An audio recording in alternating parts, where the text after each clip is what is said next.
நீ என்னுடைய ஆசைக்கு இணங்க வேண்டும். புகார் அளிக்க சென்ற பெண்ணிடம் பேசப்பட்ட டீல். காவலர் மீது அடுக்கடுக்காக வைத்த குற்றச்சாட்டுகள். நமது சேனல்ல பாத்தீங்கன்னா தினமும் நடக்கக்கூடிய பல்வேறு விதமான குற்ற சம்பவங்களை குறித்து உடனுக்குடன் செய்திகள் பதிவேற்றம் பண்ணிட்டு வரோம்.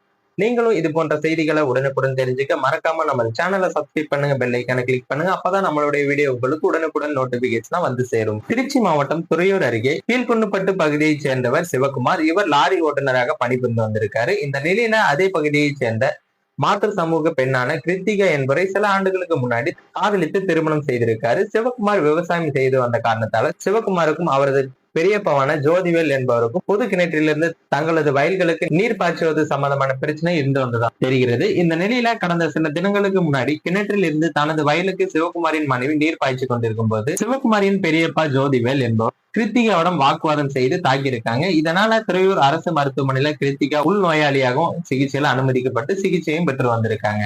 எனவே இது குறித்து துறையூர் காவல் நிலையத்தில் சிவகுமாரின் பெரியப்பா ஜோதிவேல் மீது கிருத்திகா புகாரும் அளித்திருக்காங்க.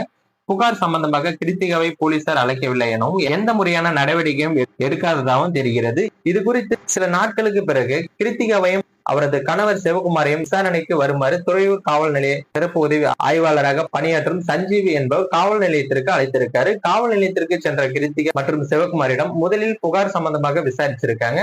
பிறகு பாத்தீங்கன்னா கிருத்திகாவை தனியாக விசாரிக்க வேண்டும் என தனியாக அழைத்து சென்ற சஞ்சீவ், நீ உனது கணவரை காதல் திருமணம் செய்து 3 குழந்தைகள் பெற்றிருக்க, நீ உயர்ந்த ஜாதிதானே, தாழ்ந்த ஜாதியை சேர்ந்தவனை திருமணம் செய்து பிள்ளையை பெற்றிருக்க, இனிமேல் உன்னை நான் பார்த்துக் கொள்கிறேன், நீ என்னுடைய ஆசைக்கும் இணங்க வேண்டும் என கேட்டதாகவும், இல்லை என்றால் உன் மனுவை விசாரிக்காமல் நான் காலதாமதமாக அலைக்கழிப்பேன் எனவும் அவர் கூறியிருக்காரு.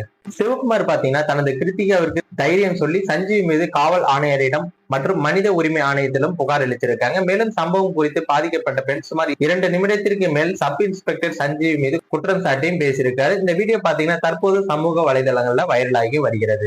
மேலும் விசாரணை முடியல இந்த வழக்கு தொடர்பான செய்திகள் வெளிவரும் எதிர்பார்க்கப்படுகிறது. மேலும் இது போன்ற வீடியோக்களை உடனுக்குடன் காண மறக்காம நமது சேனலை சப்ஸ்கிரைப் பண்ணுங்க, பெல் ஐக்கானை கிளிக் பண்ணுங்க. அப்பதான் நம்மளுடைய வீடியோ உங்களுக்கு உடனுக்குடன் வந்து சேரும்.